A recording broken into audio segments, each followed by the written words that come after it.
welcome to Front Lines. We'll take a moment here right at the start to allow people to do their shares and cross posts, and we'll get started.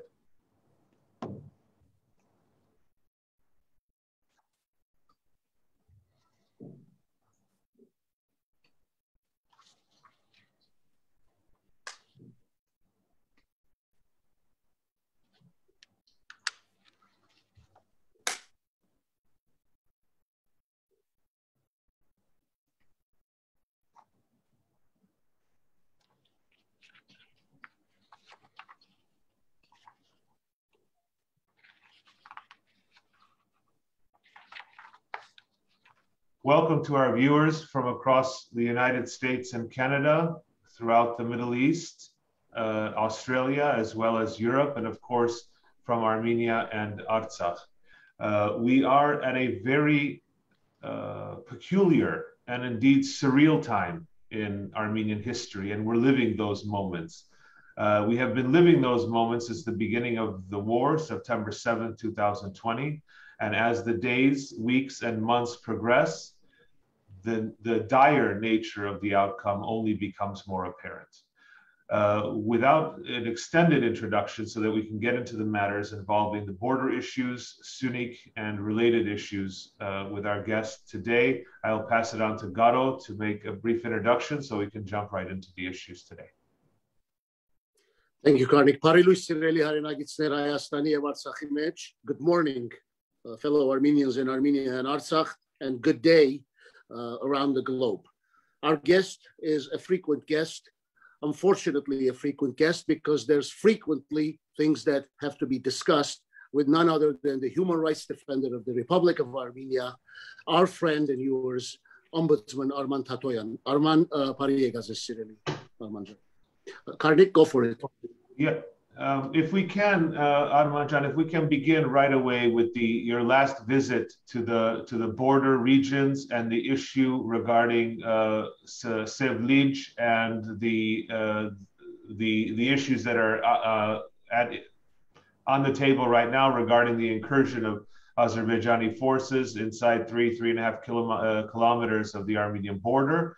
And the issues that you've observed and your mission has observed, and the most recent events, if you can bring our guests up to speed. Yes, thank you very much for inviting me to the front lines. Karo Jan, I'm very glad to see you.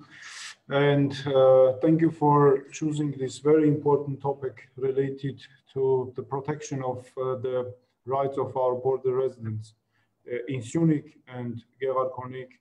And of course, issues related to the limitation of and the process related to the borders of Armenia. As you know, and as all our compatriots know, on May 12 and May 13, Azerbaijani military personnel evoking a blatantly fake map have breached the territorial integrity of Armenia and made an illegal incursion inside the borders of Armenia, specifically towards the region of, as Karnik said, Sevlij or Black Lake, and subsequently towards the civilian communities. The same goes for the Gեղարքունիք province. And here we have also, again, a referral by Azerbaijani armed forces to illegal maps and fake maps, and again, illegal incursion inside the territory of Armenia towards the civilian communities, which is very important. Right after this news and after this, I would say, very illegal criminal action of Azerbaijani military servicemen, we started fact-finding mission and conducted fact-finding activities. And I would just very quickly turn to the results of the fact-finding activities, especially related to the violation and breaches of the border residents' rights. So, according to our fact-finding mission, Azerbaijani armed servicemen, which is, by the way, the same both for Gեղարքունիք and Sյունիք, threatened when they appeared in the territory of Armenia. They threatened with guns shepherds who are border residents of Armenia with weapons while illegally being present in the sovereign territory of Armenia. And I would now give you some details, specifically in the region falling between the Black Lake or Sevlij and Verishen village of Goris community in Shyunik province. Azerbaijani armed servicemen approached the shepherd of the village who was grazing the animals on the dawn of May 12th, threatened him, and with a show of weapons demanded that he leaves the barn and the pasture. And our fact-finding activities, of the human rights defender, demonstrated that the barn of the shepherd of the village Verishen is located in the area of the pasture permanently used by the residents of, by the way, another village, Akner village. There are two villages above this region and up to the Black Lake, sorry, and a number of the other villages in the area falling between Black Lake and Verishen civilian community. The Black Lake is located in the, of course, apparently in the territory of Armenia. In the area of the barns in the pastures of Verin-Shorja village, this is already a Vartenis community of Gեղarքունիք province, around 10 Azerbaijani armed servicemen approached the shepherd of the Verin-Shorja village on May 12th and threatened him with a show of weapons, speaking to him also in the Armenian language, by the way.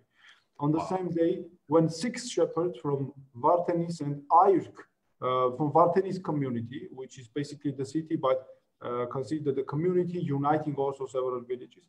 So the Vartenis community and Ayrk village grazed their large and small cattle around the water basin near the same pasture located in the territory of Armenia. And several dozens of Azerbaijani armed servicemen approached them, threatened again them with a show of weapons, and gave them again several minutes, 5 minutes, 10 minutes, to leave. Otherwise, they threatened to take them as captives even, or to kill. Similarly, on May 13, about 50 Azerbaijani servicemen, this is already the next day, servicemen threatened the shepherd of Verin-Shorja village with a show of weapons, again with the same illegal criminal demand. And the specific or the peculiarity with Gեղարքունիք province is that here we have several parts, let's say, where Azerbaijani soldiers we can observe their illegal incursion inside the territory of Armenia. So this is the part related to the more to the Verin-Shorja village, to the pastures of Verin-Shorja village, and there is another part related to which is next to the Kut village, right in the direct vicinity of the Kut village. So on May 12th, again, they approached the shepherd from Kut village. This is already Geramasar community, who went by the shepherd went to the barn in his pasture, located adjacent to the village, and discovered around 50, as he could observe and as he told us, about 50 Azerbaijani armed servicemen. Again, the same. They gave him a couple of minutes, and they said that this is our territory. Right now, you have to leave, and this is the demand. This was the demand from their side. So during the visit, it became very apparent that the pastures are allocated to the people on the basis of rent by the legal documents of local authorities. By the way, I have to say that all these pastures belong to people, at least almost all of them belong to people based on legal documentation. This is right, they rented them and they rent them from communities. Therefore, the issue is related also to the illegal deprivation of their legally obtained rights. And according to the shepherds, they no longer have access to the pastures. And there are several other shepherds already who left already these pastures. And the issue is that the fact that the Azerbaijani armed servicemen are physically present in the pastures, and that legally belong to the people, and in some cases it is impossible to use the pastures since they fall under Azerbaijani line of fire or the target, because there is certain territory. We posted even a special photo illustrating presence of Azerbaijani, the exact location of Azerbaijani military, and the location of cattle barn. And if shepherds approach or try to approach their barns, then Azerbaijani military or their servicemen open fire. They may open fire in the air, or they may open fire towards the barn, but it does not matter. That this is the existence the problem is that we have these illegal elections of Azerbaijani military, and at the same time, yes, yeah. Forgive the interruption, Arman. Look, I know your time is limited. I want you to finish your thought, but I have 3 areas I want to take you. And consider this, you know, we keep hearing about delimitation, demarcation. Carnegie will probably, put the question better.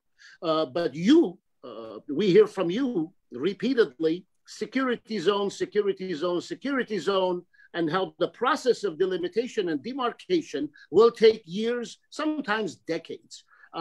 In as much as, there is much to say and many who have said many things about the acting government, if you will. I know you're not into the political aspect of it, but politics and war always affect human rights. So from the human rights perspective, with this delimitation, demarcation, security zone that you keep talking about, and this so-called new document that's not signed, may be signed, may not be signed, I know your efforts and your team's efforts. I know you guys went to the hospital on May 20th or 21st. The fist fights that lasted about 30 minutes between soldiers on both sides who had automatic machine guns, but somehow, people are trying to avoid firing the first shot. But, I can't imagine people living in these villages. I can imagine, you can imagine it because you went there. So there's the bulk subject matter that I want us to cover. Karnik, forgive the interruption, and forgive the interruption as well, Arman, yourself as well. Go ahead. Yes, well, this is a very important question. The most important one nowadays related to the protection of rights of our border residents. Itself delimitation, only delimitation, without creating a security zone, according to the concept that we are now developing, where we are finalizing, and we will publish it very soon. We are now waiting for some specific information from communities, from bordering communities. But I'm more than confident that only demarcation or delimitation, this will entail and will bring new violations, new breaches of rights of our border residents. This process is very dangerous in terms of it contains dangers in terms of new tensions. And I'm sure that it will not contribute to the peace and security in the region, the new demarcation, and delimitation and demarcation. Karajan, there are, according to international standards, certain rules, specific rules exist and have been adopted by OSCE, by United Nations, by other international organizations that concern delimitation and demarcation. And why my interest here is based on international standards, because itself delimitation, proper delimitation, is a guarantee for human rights. But when considering the processes of delimitation and demarcation of our borders, we have also to consider certain very important factors that do exist and are very specific for our region. And if you allow, I will just very quickly try to list them. First of all, we have to take into, and by the way, all of them are mandatory, and all of these factors, and we cannot ignore any of them. And the first thing is that highest authorities of Azerbaijan, political authorities, they not only did not stop, but also deepened after the war, and they continue deepening the policy of Armenophobia and even the policy of animosity amounting to fascism. And my words are based on evidence. These are not just assessments or evaluations without grounds, but they are groundless assessments. They're based on concrete evidence. We have published several reports, and this is about genocidal policy. The second, which is very important, based on the same principle, the president of Azerbaijan constantly speaks in the language of threats about our country and the entire population. And he is proud to have a generation grown up with feelings of hatred and animosity. We have published these words are documented. These are public messages of the president of Azerbaijan. The Azerbaijani authorities deliberately continue to cause mental suffering to the families of Armenian captives and missing persons and violate the rights of captives, but not only publishing the real number of captives and prisoners of war that we have in Azerbaijan, but constantly denying, artificially delaying the process of their return and release and denying this process. Another very important thing is that the real danger of reoccurrence of Azerbaijani atrocities during the war against Armenian civilians and servicemen has not been eliminated, I think, while no one has been held responsible for what occurred.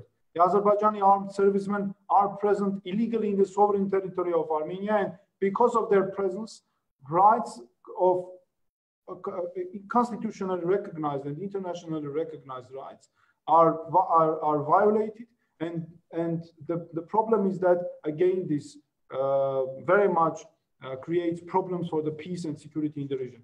In the vicinity of villages of Gեղarkունիք and Shyunik provinces, Azerbaijani armed servicemen continue to grossly violate rights of border residents of Armenia. Here, I mean threatening Armenian citizens, as I said, by displaying their weapons to them. People are deprived of access to their lands, pastures, also periodic shootings. Near the borders of Armenia, we have to take into account. Then finally, gross violations of rights and provocations are recorded on the roads between communities, connecting communities of the Shyunik province. You know, and well, our compatriots, I think they know what I'm speaking about. This is the presence of Azerbaijani armed personnel, military servicemen on the roads that are connecting our civilian communities. And we had already several cases of provocation, not several, I mean many of them, periodically that are being registered, throwing stones towards the Armenian car,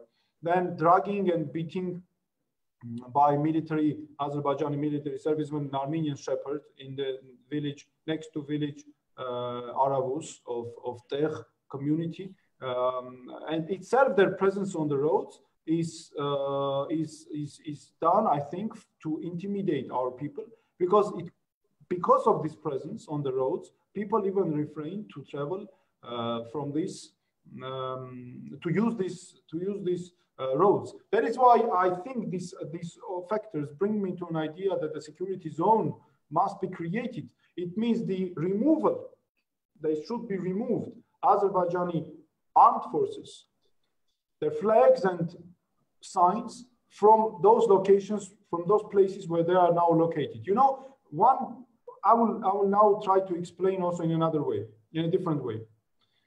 There has been never delimitation or demarcation process between Armenia and Azerbaijan, right? As processes between two sovereign states. Since there has been no delimitation or demarcation, consequently, we have to build these concepts or the kind of border determination processes based on human rights and putting a person, a human being, in the center. Because according to delimitation and demarcation mandatory principles, among them, we have also human rights protection and rule of law and democracy. So consequently, the criterion or the, let's say, indicator of delimitation and demarcation process is very simple. Whether normal life of people was undermined, was destroyed or not. And we can see now that normal life of our people, of our border residents, is totally destroyed. That is why before any delimitation or demarcation processes, we have to have this security zone at least 10 kilometers. There should be no Azerbaijanis, and it should not be done, it cannot be done at the expense of the territory of Armenia, let's say, because we have civilian communities there, and it should be done based on the principle that I have just told, to restore at least at the minimum level rights of our border residents, and because delimitation or demarcation, it may take dozens of years, you know, if not longer. Arman, if I may, I want to take you back a little bit, not in time, but in perspective, because I think that, and maybe follow me along this line and let me know your thoughts.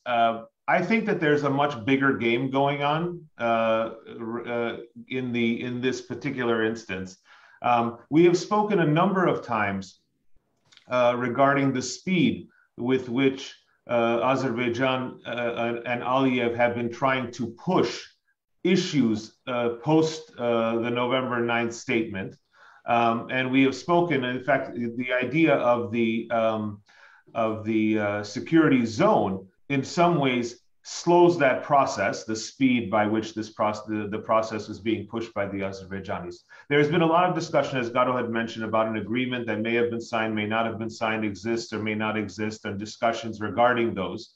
But one thing that is really clear is that Aliyev, just a couple, 36 hours ago, started claiming that he's pushing for a peace treaty, right? That Armenia and Azerbaijan need a peace treaty, and that Azerbaijan is ready to recognize the territorial integrity of Armenia, and if Armenia would recognize the territorial integrity of Azerbaijan.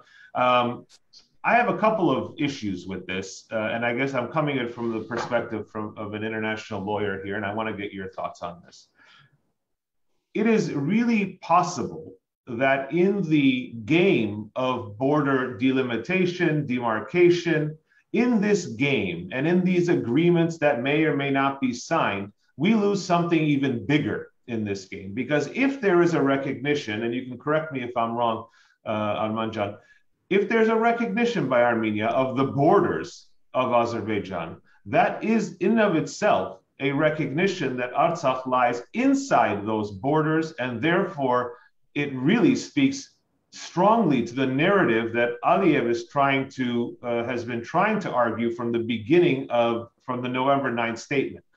I'm afraid that what we're walking into, or actually running into, with respect to the border demarcation, delimitation issue, if it's not slowed down the way that you propose through commissions, through the border security issue, the security zone issue, I think we're walking into a much bigger problem, and I say this, mindful of the fact that that so much has been done, which quite frankly has shocked many people, many observers, not only in Armenia but outside Armenia, regarding Armenia's handling of its own sovereignty issues and its own territorial integrity issues. For example, not having border positions protected around Black Lake, not have the response to border incursions being, if anything, timid is perhaps a polite way to say it. But isn't there a bigger risk here, Arman, like that by this process moving ahead so quickly, and if there are agreements to be made on border delimitations, demarcation lines, that we could be walking into a much bigger problem of, and I hate to say it, inadvertently agreeing or intentionally, I don't know, I'm not a politician, to recognizing that Artsakh is on the eastern side of that borderline, and therefore we recognize the borders of Azerbaijan, and now we have peace, but what we've lost is Artsakh completely. Is that not a risk of moving so quickly in this process? Garnik, this is very important part, and this is one of the, let's say, most risky parts. And when it comes to the protection of our compatriots' rights who live in Artsakh. And of course, the limitation process ideally could mean what you have just told. But since this issue has also some political components, that is why usually in my statements I have been refraining from giving some assessments to the political components. But when it comes to human rights protection, I have to say that when we have this existence of this still genocidal policy, the policy of ethnic cleansing, the spreading the state-sponsored hate speech, state-sponsored hatred and Armenophobia, protection of our compatriots' rights who live in Artsakh is of great importance. This is very important. This is an issue of their existence. And of course, the purpose of Azerbaijani authorities as this war showed, and generally this is their general, let's say, policy, is to exterminate Armenians who live in Artsakh. And of course, generally all Armenians, but at least Armenians in this context, Armenians who live in Artsakh. That is why I cannot say here maybe too much given my mandate, but I can highlight one very important thing. We must never forget, and we cannot do this to forget about the rights of our compatriots who live in Artsakh. This is very important. Otherwise, if they are locked up, let's say, in the territory of Azerbaijan, I think this will be, it is very obvious that this will be the end of Armenians, their free existence, their all but gross breaches of all rights of our compatriots. And very importantly, right to life, right to dignity, security, and health, which is very important. And this is the most risky part. That is why I agree with you, yes, that the process is very speedy. And also another problem is that the process has not involved specialists who could at least work on the ground, who could give their assessment based on the needs on the ground and on the real needs, and also taking account the tragic results of this war and the humanitarian disaster that Azerbaijani authorities during the war intentionally created in Artsakh, I think, by their bombings and by targeting civilian communities. That is why I agree with you in terms of when it comes to your assessments on this matter, and of course I share these concerns as well. Arman, if the CSTO is saying we're monitoring the situation, and if Russia, I think it was Russia's deputy foreign minister, is saying that we will provide assistance to Armenia and Azerbaijan if both countries ask for it. Well, we know that Azerbaijan is not going to ask for it. Azerbaijan started escalating and disregarding any norms immediately after Mr. Lavrov paid a visit to Baku. Now, I know your mandate is not a political mandate, but I want to come back. If you are the human rights defender of Armenia and your mandate is to be the eyes and ears to make sure that the citizens of Armenia's civil rights and human rights are protected, first and foremost, as it relates to the government that governs the people. But of course, then beyond that, but then on the political sphere where you do not cross, shouldn't the government of Armenia be the guarantor of the civil and human rights of its citizens?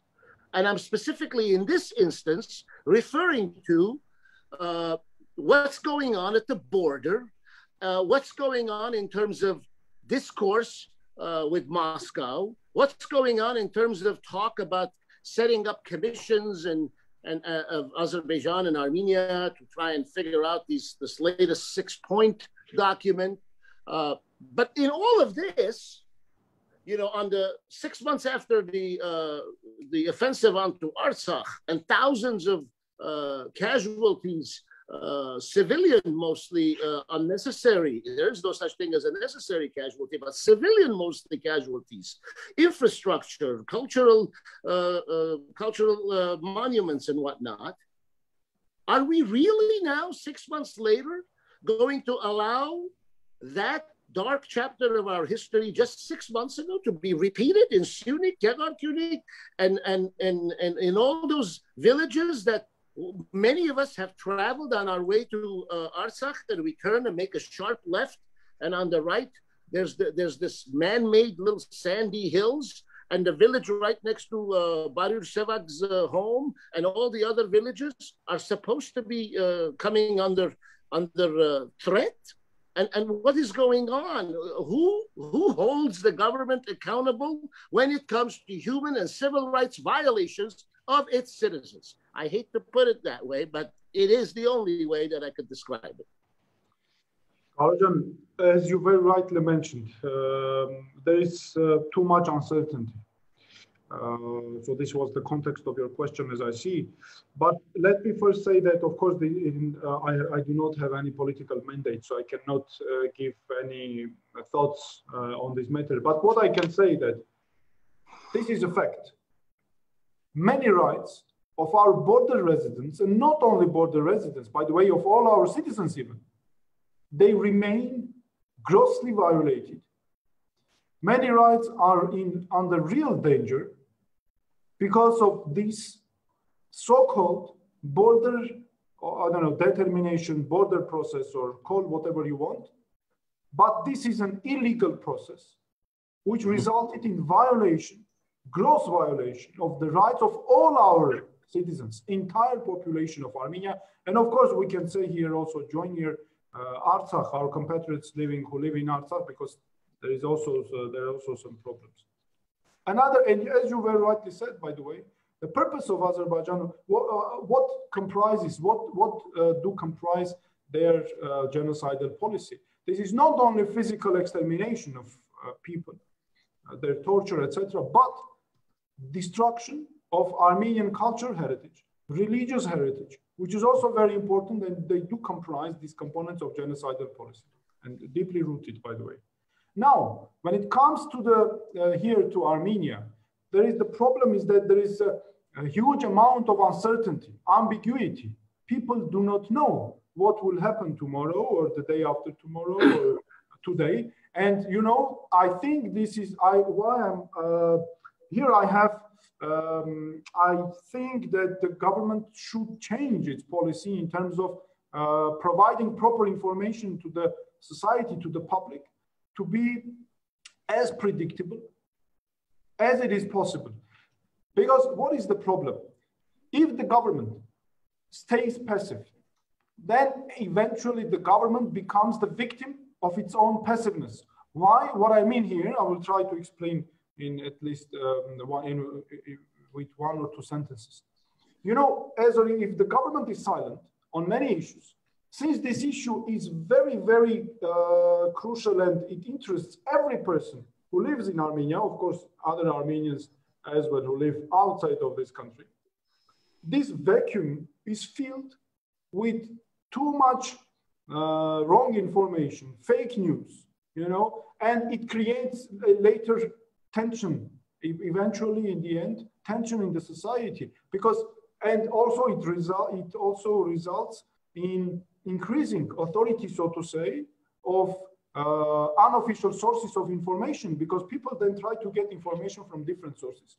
Also, I have to say that Azerbaijani authorities play their role as well, because it is in their interests to keep this society in tension. That is why it is very important that the government gives proper information to the society, to the public, takes the initiative, which is very important, takes the initiative from one information center. For example, what is I will bring just one example. If you go to if you analyze the information sphere of Armenia, you will see that many information is provided by local administrations, by heads of provinces, etc. But this is wrong, because the government, the information should be very central. There should be central policy. For example, the Ministry of Defense, I don't know, or some government central authority should provide periodically proper information. Other than that, well, because of absence of this kind of single policy, journalists or people have to refer to all officials that they know. And because of this, the information provision to the public becomes very decentralized. And because of this, people get, let's say, non-credible information, which is at the end, it is again one of the factors that contributes to the tension here. That is why, for example, as the villages you mentioned, again, there are so many rumors, there are so many uncertainty, there is so many uncertainty in our society that that is a component contributing to tension. And I agree with you with the context of your question that the government must take the initiative and provide always proper information periodically about all these sensitive issues, so that this nation, our people, the entire population knows what is happening, because this issue concerns everyone. And I think, Arman, to follow up on that point, I think we've seen a really unfortunate trend repeatedly. Particularly, I mean, now it's since the last few weeks of the war up until this period, where the Ministry of Defense says something, and then 24 hours later, the opposite happens to be true. There's nothing going on, and of course there is something going on, and then, like you said, it leaves this vacuum. And unfortunately, what happens, not only do people turn to unofficial sources, but sometimes they even turn to the, and I will use the word, the enemy sources, not the opponent's sources, but the enemy sources for information. So your point on the value of providing accurate and truthful information on an ongoing basis is really well taken, because that vacuum is sometimes filled not only by rumors, but unfortunately, it's sometimes filled by the enemy state. And we've seen that on a number of occasions. You wanted to comment on that? Well, yes, I think that I consider generally that here in this field, the government is failing its role, and this is a failed policy of providing proper information to the public. Because of this, you know, there is another problematic, let's say, I would say phenomenon. The government does not provide proper information, or certain authorities does not provide proper information to the society. Then the public starts discussing issues based on referring to different other unofficial sources. And later, some officials, because of the failure of the government policy in the information area, start accusing citizens in conducting or in contributing to the tension, in spreading the information, in bringing tension in our society. I have to say that the government is #1 responsible actor here to prevent all of these negative phenomena and to put the process under the control. And even then, the government will be, the government will secure the situation, the atmosphere here, at least will keep the process under the control, and of course in a reasonable sense, which will better protect them, which will provide our people with their rights, which will guarantee their right to be informed about these processes, which are very vital, and they concern everyone. You know, if something wrong is happening right now, for example, in the bordering village or in 2-3 bordering villages of Syunik or Gեղarkունիք, and the government is trying to hide this information, it will eventually be published somehow, because now means of connections are so developed that the information will come out again, anyway will come out. That is why it's better for the government to take the initiative and to control the process from the very outset. And I want to follow up with that if I can, Garo, because I know you want to get a question in, but I do want to follow up on this, because two little bits of pieces of information circulated very recently, which I think it really kind of hones in on another element of human rights, and that is, you know, the right to vote, essentially, and the right to participate in your government. Obviously, in a parliamentary system, you know, you're not electing a president, right? You're electing a legislative body, a bloc, who then has a leader, and the reason I bring that up is because in the current system, every time that there's some issue to come up regarding discussions with the other side, discussions in Moscow, discussions at the border, everything, and I understand to the degree that it needs to be private from the public. I understand that. There was a recent issue from government sources, other ministries within the government, where they were complaining about not having information regarding the very issues that are within their ambit. And the reason I bring up the parliamentary versus presidential system is that the people have elected a government, not necessarily only an individual. And my question is, regardless of the fact that issues need to be kept out of the public sphere, are you confident that within the government and its various branches of experts and ministries, that information, and perhaps you either can or can't, and if you can't, I understand, but I want to ask the question regardless.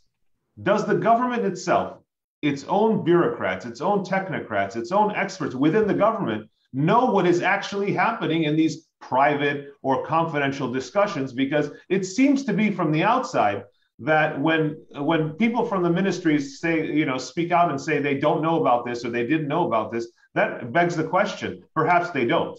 And I want to ask you that question in terms of, it's one thing for information not to be public, but is information being shared within the government in a way that protects essentially the right of individuals to have their government speak for them as opposed to individuals speak for them? Because they've elected a government in a parliamentary system. And I hate to kind of drag on to another point, but it's related. Recently, in fact, one of our guests, previous guest, politician, Mr. Marukyan, had mentioned, and perhaps it's because I'm a lawyer and I pay too close attention to words. He referred to the elections coming up in June, if there are elections in June. He used the word if. I don't know whether I'm looking too deeply into that, but I would say if somebody's a candidate like he is in the election, I think that he would be very careful in using the words if or when. I think the differences are monumental. So the two questions, if I could just really quickly sum up, is there enough intra-governmental information being passed around so that the various institutions of the government can weigh in on all these private discussions, one? And number two, is there a risk that there will not be elections? I will start from the question related to possibility of elections. Well, I cannot predict, I don't know, but I'm getting prepared for monitoring, for impartial monitoring of elections, because we have this mandate, and political protection of electoral rights, political rights is within my mandate. So we have created a working group here, and this working group will be monitoring. I had already a discussion with the chief of Central Electoral Commission, I have to say, and we agreed on several things, and the details will be discussed later of cooperation, between our two institutions. So now when it comes to the issue of information flow within the government, honestly, I see this issue, I see this problem, but the main problem, the major problem, relates to the communication of the government to the ability or to their capacities with the public. This is the most important thing. Here, I mean, not only general public by giving statements, etc., or by press releases, but also their communication with journalists. So, for example, what here happens? When they receive journalistic queries, let's say, on many issues, usually government authorities, they do not answer immediately, but they delay the answer. Anyway, they know that they have to respond. But they delay the response, let's say, and they respond within 1 month, 2 months, or I don't know, 15 days. But it is already, the practice shows that usually it is too late when they already provide the response, because the vacuum has been already filled up with fake news. This is also very important, and that is why I think the most important thing for the government is to establish proper communication with the public at large, general public, and with journalists, which is very important, because then journalists, of course, keep their contacts also, they provide the information to the public, and by this keep us informed generally the public about the problems or processes that are going around. Again, just to sum up, let me reiterate that especially recently, what we could observe, this is nothing but failure of the government authorities, their policies in terms of their communication, proper communication with the public and with journalistic, let's say, with journalists. And this creates another this is a factor that contributes very largely to the tension. And the government has to take the initiative, especially in these very, very sensitive areas and the questions that concern delimitation or demarcation of our borders, protection of rights of our border residents. Let me ask you this. When the government resigned and a special election date was set, June 20th, which incidentally is 4 weeks from now, 4 weeks in the United States, this being Sunday night. So it's really 3 Sundays later or 4 Sundays later max, I suppose. It's 28 days. Because of the situation and because of what Carnegie alluded to earlier, that at least one political party chairman made the remark during their party congress, if you will. Do the people of the Republic of Armenia have a right to have duly elected representatives, not those who were duly elected, who resigned and are just gatekeepers or holding the place warm, either for themselves again, if the people vote for them, or for others, or some combination of one or the other. Is there anything that you are aware of that mandates when a government resigns that by a date certain there needs to be special election to put people in place who are elected anew? If you know, I don't know if there is such a thing. I don't have this, let's say, well, I have some information, but I think if I publicly express it, it may sign also some political nature. But generally, I understand you, and we have many people who ask similar question. Because why resign if you're going to then continue to defer a new elections? You might as well stay in place. If that yeah, exactly, case, right? exactly. We have what the important. We have to have a very important criteria. Human rights and democracy should be at the core of all processes, and democratic processes should be the basis for the development of our country, especially in this very difficult situation. And if we abrupt them, if we create problems in the continuous process of this democratic, let's say, elections or whatsoever, then we may experience more problems, let's say, in the future. That is why I think this should be as a reference point to have always all the processes within democratic, let's say, development. And because this is, at least in the difficult situation of our country, this is the only guarantee to save the process and to put human rights in the center for the key to solve the problems that our country faces now. And Arman, I think that you've done a tremendous job and a very unique job, I have to say, among human rights ombudsmen throughout the world, obviously, particularly through Europe, but in that national security as a human right. I mean, we are literally dealing with that issue, which I doubt very highly very many human rights ombudsmen deal with on a regular basis. And you've highlighted this point during the war, immediately after the war, and it's no surprise to me. I don't know if you would care to comment on that, but from what our sources indicate, because of the openness that you've shown with the people, and actually having these missions directly to the hotspots where these issues are most pressing, your offices and your approval ratings seem to are skyrocketing. In the last report that I saw, yet again, there were increases in your office's approval ratings, which is not the case, generally speaking, with throughout the Republic of Armenia and other institutions at all. In fact, the trend seems to be going the other way in all other institutions. My question is this, having said that,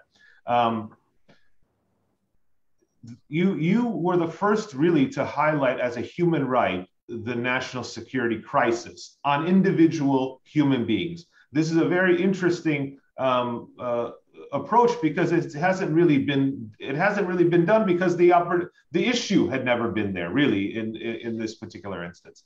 And if you can speak, and every day that we hear the news, we hear the reports, we see foreign powers weighing in. The discussion regarding uncertainty of information, if we backtrack 6 months, this is the same type of discussion we were having regarding 9 months regarding Artsakh, right? The idea of uncertainty of information, what's happening, what's not happening, border issues, individual security issues. And it seems to be, to me, that, I mean, it's a very surreal reality. I guess that might be an oxymoron there, but the point is that it's a very surreal instance right now where we're having this conversation with foreign enemy troops on our territory. We're having this conversation. Very few states would be in the mood to be having any conversations in that particular instance, but that is exactly what we're doing, having conversations and negotiations. And I understand the path to peace is an important one. However, I don't think that the path of war is yet finished. That said, what are the pressing national security related human rights issues that you see? I know it's a short amount of time we have left, that we should be looking at, we should be weighing in on as diasporan Armenians, as Armenians in Armenia and Armenians in Artsakh. What should we be focused on in the next, literally in the next few days, in the next week or so? What are the pressing issues that are concerning you the most? The most, I would say, the concerning issue is the issue of the security and peace in our country, right to life, the issue of existence of our people. Not only, by the way, Armenia, but also, of course, rights, protection of rights of our compatriots in Artsakh. You see, you refer to the uncertainty of information. Many people ask a question now, are we going to lose Artsakh? What will happen? The rights, because if the delimitation or demarcation process is in a way that is supposed to be classically, it means that there will be already no sense of speaking of the rights of our compatriots who live in Artsakh, right to self-determination, for example, right to life, etc. But we have another very pressing issue. These are very vital rights I want to highlight, related to the right to life, right to physical security, integrity of our people, not only physical integrity, but psychological integrity, because of this border delimit, so-called determination or border processes, immediately after the war, the whole life of our people, psychological integrity, has been totally destroyed. And we always live in stress. We don't know what will happen tomorrow, and which is very important. And this is very a matter of huge concern for me as the human rights defender of this country, because this process generally affects human rights protection in the area. Because of this process, because of the situation that exists now, the political situation in the country is very tense. Because of this, human rights, normal human rights, are kind of forgotten. Even sometimes I feel that every human right is just abandoned. We do not remember about right to social security. We do not remember about rights of children who live in child rights institutions, about rights of persons with disabilities, that they face discrimination and stigma. We don't speak that much already about rights of people who spend their time in because they are sentenced to certain amounts of years and they are in prisons, etc. So you see, this process generally pushed us back, I think, and now all other vital human rights, they are under the shadow, let's say, of these security issues. That is why, and it is, on one hand, it is understandable, but on the other hand, it generally is degrading the country. And so that is why for me, I think the most important thing, of course, is this currently is the security, human rights issues related to the security, the concept that human rights do complement security and democracy and all the way around. But here, having in the center the government that is providing proper information to the public, because this is also a respect of the government that they must show towards the public in issues related to this security problems. And as the human rights defender, of course, I will continue my activities. We are now summarizing the concept related to the creation of the security zone.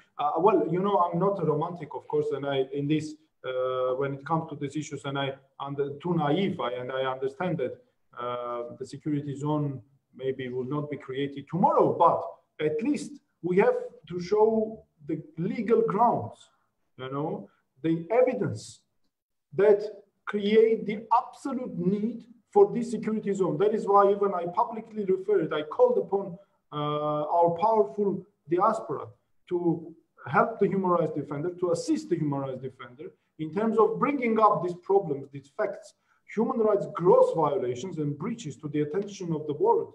That because the purpose of Azerbaijan now is to show to the world that everything is perfect. They are located on their territories. Their life is normal, as if we are living we live in heaven, and there is no need for any concern. But we have to show to the world, to the outside world, that the situation is totally different here, and we experience gross violations and human rights breaches. And several months ago, even we had the severe war crimes, which are, by the way, the danger, as I even stated publicly, is not eliminated. So this is it, and we will continue, of course, to work towards this direction. And thank you for these very important questions. I think the topic is very specific, and we have to bring it, to open it for details to our public, to our compatriots. Thank you very much, Mr. Tatoyan. It is really an honor to have you back with us frequently like this, to give us the details from the ground, from the missions that you are running directly to the hotspots. And I know that there are other grounds that we will still need to cover, and I know that your time is limited. But I did want to say, if I can have you comment just 60 seconds, if you don't mind, on the current state of issues regarding the POWs, if you don't mind. Well, yes, the issue remains the same. The Azerbaijani authorities artificially delay the process. They present everyone as a terrorist, and by this, they very openly abuse all legal proceedings. They connect everything with November 9 statement. And but then later, of course, because of these manipulations, they got even lost in all their reasonings. Now they say that everyone is a terrorist. Unfortunately, they do not release the real number of prisoners of war and civilian captives that they have, and they also manipulate with the situation. You know, the thing is that I consider that we have still an armed conflict. The armed conflict is not closed. Yes, there are no hostilities, which is true, but the armed conflict itself, there is no peace agreement. So it means that under the international humanitarian law, these people, whoever is under their control, is considered a prisoner of war or a captive by status. So consequently, they are under the protection of international humanitarian law, and they should be returned to Armenia. Of course, the Azerbaijani authorities are politicizing the problem, and they also ignore international assessments, international statements. Recently, European Parliament has made a statement, then some other agencies. But by not returning Armenian prisoners of war, they, of course, they cause mental suffering to our people, to the families of prisoners of war, and to also missing people.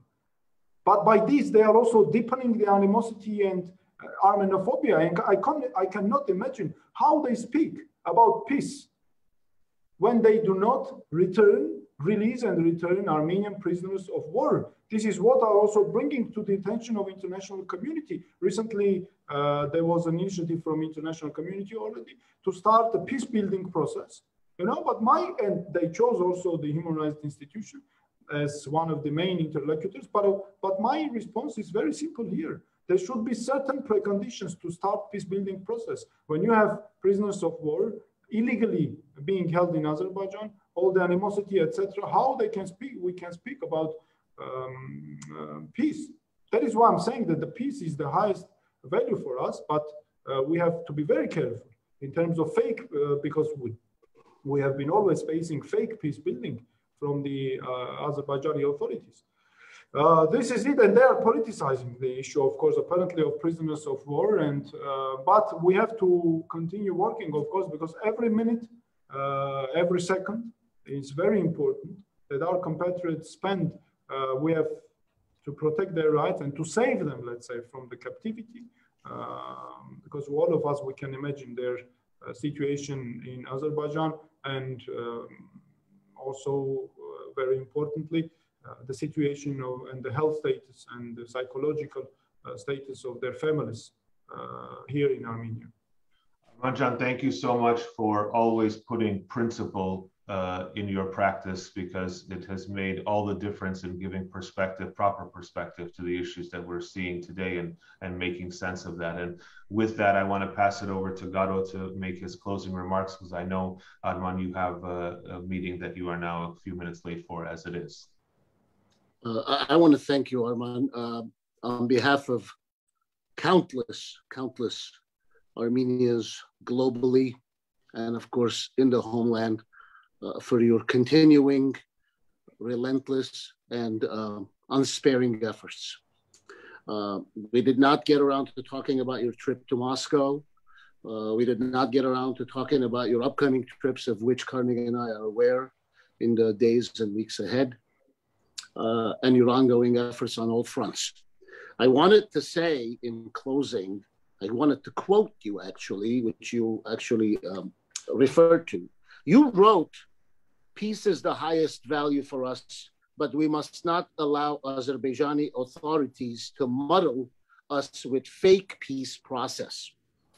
And in understanding what you meant by that, it was obvious to me the following, that the POW issue, which I'm glad Karnik brought up, because if he hadn't, I was going to say, look, we spent an hour speaking about what's going on in the border regions, delimitation and demarcation, and the rights of the people to have a peaceful life in their own homes and villages. And we did not talk about POWs, because that's exactly what is being intentionally done. While we have countless prisoners of war and civilian captives sitting there, we now are on the verge of suffering additional such captives. When we watch videotapes of people pushing Armenian servicemen, people threatening Armenian shepherds, people infringing about the Armenian villagers' rights and the children in those villages, the skies are not bright today, and I am ashamed that while people are talking about who is best to run this country, I sure hope that these elections take place and are not postponed, because the way things are going, we will not have a country to run. So when people are talking about who should be sitting on the chair of whatever ministry, who should be running the government, let's be mindful of the fact that the enemy is not at the gates. The enemy is inside the gates. It's in our territory, and it's been there. May 13, it was May 13 when the acting prime minister said that he described the situation as near critical and calling the Azerbaijan's actions intolerable. Intolerable means intolerable. Near critical is near critical. But it's 10 days later. 10 days later, and we still don't have answers. We still have foreign troops on Armenian sovereign lands. This is outrageous. The two words that come to mind are defiance and exploitation. defiance by Azerbaijan of a peace treaty or a ceasefire rather entered into on November 9th, 6.5 months ago practically. Defiance, total defiance, disregard, not coming to a meeting, not paying attention to what's going on, talking the talk and saying whatever it wants to say, changing churches in Artsakh, calling them Albanian, destroying and causing an evaporation of a church and gets away with it. You name it, it's happening. You name it, it's happening. And the exploitation, I am sad to say, and I'm not anti-Russia or pro-America, I'm none of those things, okay? Russia is an important ally. You'd have to be an idiot not to understand Russia's importance to Armenia. But there's an exploitation going on here. Whatever happened to, hey, if you come into Armenian territory, Russia will come to your defense? What happened to that? Were the borders not defined when that agreement was entered into? Clearly they were defined. How could this happen? And what is going on in our parliament, in our ministries, that they would allow this to happen? And forgive me, where is my opposition? Exactly where are these opposition parties and what are they doing to force the issue today? I'm not hearing anybody saying this is what has to happen. Why are the people not on the streets today? They were on the streets after the war. Well, you know what? The enemy just swallowed up a piece of Armenian heritage and homeland, most of Artsakh, and is about to swallow up Armenia proper, important parts of Armenia proper. These are not fun times. And 28 days from now, I really hope that in the next 28 days, the priority is to secure the border, to secure the safety of the citizens, and at the same time march forward, have elections, form a government, whether it's a unified government or a majority government, I don't care. Form a government and enter into some concrete agreements with some concrete steps and tangible results. We will be here to support in every which way we can from the diaspora, far and near. Thank you, Arman. I'll be talking to you. Karnik, sorry, I vented too long. Thank you. Thank you. If I may, two words. Yes. I will, of course, I understand your concerns and I very much appreciate these discussions because they are also very important platform to provide information, proper information to our compatriots, to the diaspora, to our people, so that they are aware. And this is also for awareness raising purposes. These discussions are very important. And I have also to, at the end of this discussion, I have to highlight that we will continue, of course, and we do continue serving in an apolitical, within our apolitical mandate, non-political mandate, being always neutral, which keeps us strong, which keeps us more credible in our steps, and of course, to keep strong relations with our international partners, to bring to their attention all the gross violations and not to allow Azerbaijan to spread the fake news to the international community and to rewrite the history of our people at the expense of the rights of our people, which is, I think, very important for us for the moment, one of the important tasks. Thank you. Arman Jan, thank you very much. Thank you. Hold firm. Thank you.